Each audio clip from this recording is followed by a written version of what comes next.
Ketika kita mungkin lalai dalam melakukan sholat, kemudian mungkin kita lalai dalam perintah-perintah agama yang lain, itu kita sudah zalim kepada diri kita sendiri. Ataupun yang bersifat duniawi, kita habiskan waktu kita untuk perkara duniawi, itu juga kita zalim kepada diri kita sendiri. Nah, mungkin dari pagi sampai sore kerja terus, ya. Tidak ada istirahatnya, tidak ada sholatnya, bahkan tidur pun tidak ada dia. Iya. Nah, tapi kalau sekali-sekali tidak masalah Pak ya. Tapi ini kalau memang rutinitas gitu ya, yang istilahnya pergi pagi pulang petang, ya, lintang pukang itu, nah itu zalim kepada diri sendiri Pak. Ya. Sehingga Pak, tidak ada hak dirinya yang diberikan kepadanya gitu ya. Tidak ada haknya. Ada hak dirinya. Harus diberikan kepada diri kita. Istirahat itu hak diri, harus kita berikan kepada diri kita. Ya, kalau kita kerja aja tidak ada istirahat, itu zalim kita kepada diri kita. Harus ada, ya. Atau tidak belajar agama, itu juga zalim kepada diri sendiri. Karena diri, ya, jiwa kita ini butuh yang namanya belajar agama. Ketika kita tidak belajar agama, kita telah zalim kepada diri kita sendiri. Banyak kezaliman, tapi kadang-kadang orang tidak tahu bahwa itu kezaliman yang dia lakukan. Nah, jadi itu tadi Pak ya. Kembali kita ke pembahasan. Nah, kalau kita ada melihat orang-orang yang seperti itu, ya kita bersabar dulu ya, terus kita dakwahi sehingga dia meninggalkan perkara-perkara yang terlarang tadi. Memang sulit untuk menasihati orang yang masih itu tadi ya, masih merokok ya, masih menghisap-hisap itu. Nah, itu agak sulit memang, tapi perlu ada kesabaran untuk kita menyampaikannya, mungkin keluarga kita dan misalnya. Nah, yang kedua tadi itu tuh Pak, orang yang beramal di luar sunnah Nabi SAW, dan itu zalim juga ya, zalim kepada dirinya sendiri. Nah, kenapa? Hujah kadang-kadang sudah sampai, tapi masih berkilah-kilah, dan itu sulit juga untuk dinasihati, paling sulit. Makanya berdakwah kepada orang-orang yang memang istilahnya gelas kosong kalau bahasa kita Pak ya, orang-orang di kampung yang memang mungkin mereka sama sekali nggak dapat ilmu agama. Ketika kita dakwahkan sunnah Nabi SAW, kadang-kadang bisa langsung menerima. Orang-orang yang jauh pelosok, tak pernah sama sekali mereka mendengarkan nasihat-nasihat agama, pelajaran-pelajaran agama. Mungkin sebagian mereka belum bisa sholat gitu. Itu ketika kita hidangkan ya agama sesuai dengan sunnah Nabi SAW, mudah mereka untuk menerimanya. Tetapi kalau masyarakat yang sudah setengah-setengah, itu agak repot kita untuk menyajikan sunnah Rasulullah SAW. Kenapa?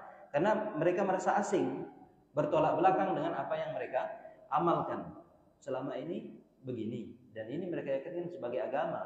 Padahal di situ bercampur budaya, bercampur khurafat, bercampur kebid'ahan, ya, di mana situ amalan yang di luar tuntunan Rasulullah SAW. Sulit. Itu seperti sudah mengisi gelas penuh, tapi airnya itu air kotor, bukan air bersih. Kalau air bersih masih bisa kita minum. Ini air kotor, gelas kosong tapi terisi air kotor. Sulit untuk kita isi lagi. Dia akan tumpah. Tapi kalau gelas kosong, ya kan, kita yang mengaturnya. Kita bisa mengisinya, mau air panas, air dingin, air manis, ya, itu kita bisa atur. Makanya sulit ketika kita mendakwahkan sunnah Nabi kepada orang-orang yang sudah setengah memahami agama dan mereka mengamalkannya itu jauh luar tuntunan Rasulullah. Dan itu sekarang Pak, persentasenya besar di kalangan masyarakat kita. Orang yang mengamalkan amalan di luar tuntunan Rasulullah itu besar persentasenya dibandingkan dengan orang yang mengamalkan agama sesuai dengan tuntunan syariat, tuntunan agama yang dibawa oleh Rasulullah SAW. Lihat dalam perkara-perkara, dalam berbagai perkara-perkara, ya. Mau itu kematian, mau itu walimahan, apalagi mau itu nikah. Coba kita lihat acara nikah sekarang. Bahkan yang menikahkan aja itu seperti orang yang tidak paham syariat. Saya baru saya menghadiri ada pernikahan orang kemarin, diajaklah kita. Tapi bukan kita pula ini yang menikah gitu kan. Kadang-kadang itu Pak, nengok orang nikah mau nikah juga awak kan, padahal sudah menikah gitu. Latah Pak, latah gitu kan kadang-kadang. Jadi bahaya juga kadang. Nah, jadi kita jangan latah Pak ya, ketika hadir nengok orang nikah jangan Bapak latah gitu. Bapak diam-diam aja situ, tenang gitu ya. Kadang latah itu ya. Itu tadi habis nikahan gitu Pak ya. Salam-salaman kepada orang yang bukan mahramnya itu kan dilarang. Apa kata Nabi SAW? Lebih baik kita itu tertusuk apa Pak?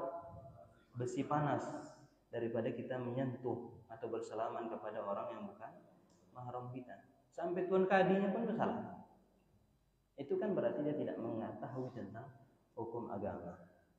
Dia menganggap hal yang biasa. Kita pun sebenarnya kan nggak rela kita Pak ya. Kadang-kadang pengantin yang laki-lakinya belum lagi bersalaman sama istrinya, dah disalami tuan kadinya duluan kan. Mak, yang untung itu dia duluan kan. Dia pula yang menyentuhnya duluan. Nah, itu sebenarnya harus jadi bahan protes kita Pak ya.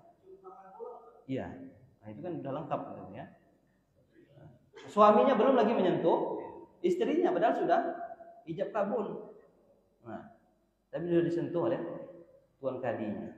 Itu suatu kebatilan Pak. Seharusnya itu yang harus diingatkan. Ya.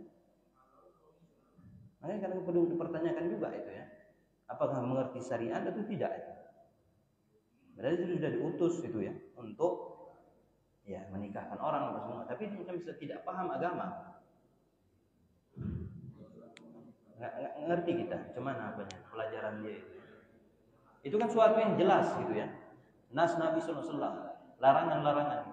Padahal dia tuh mestinya orang yang menikahkan itu mesti paham dia antara apa mahram, jalur mahram itu harus paham dia, ya. Karena itu kan berkaitan nanti, ya, antara pernikahan. Ini nggak paham dia. Dan ijab kabul juga harus satu nafas, harus kata-katanya ini, ya kan? Nggak mesti begitu Pak. Ada 3 perkara yang dianggap main-main dia serius, yang dianggap serius juga serius. Artinya apa? Ya main-main pun sah. Apa 3 perkara itu Pak? Ya? Maka kita tidak boleh main-main. Dengan main-main itu sudah sah. Ya talak, kemudian nikah, kemudian rujuk ya. Itu 3 perkara kan? 3 perkara yang dianggap main-main. Jidduhunna jiddun, seriusnya juga jiddun. Apa seriusnya dianggap serius, main-mainnya juga dianggap serius.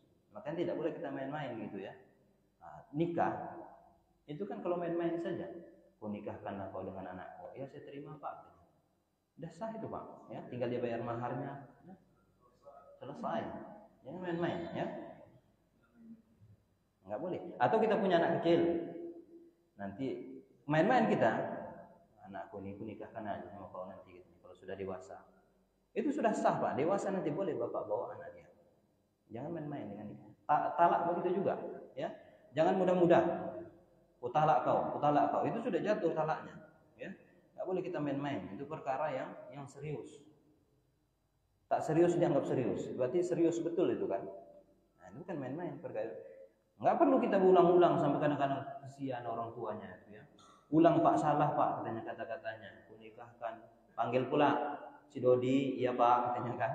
Nah, tapi itu peraturan nggak masalah sebenarnya. Tapi nggak boleh itu kita yakini bahwa itu sah atau tidaknya pernikahan harus kata-kata itu. Nah, itu kan menyusahkan orang gitu kan. Nggak seperti itu Pak.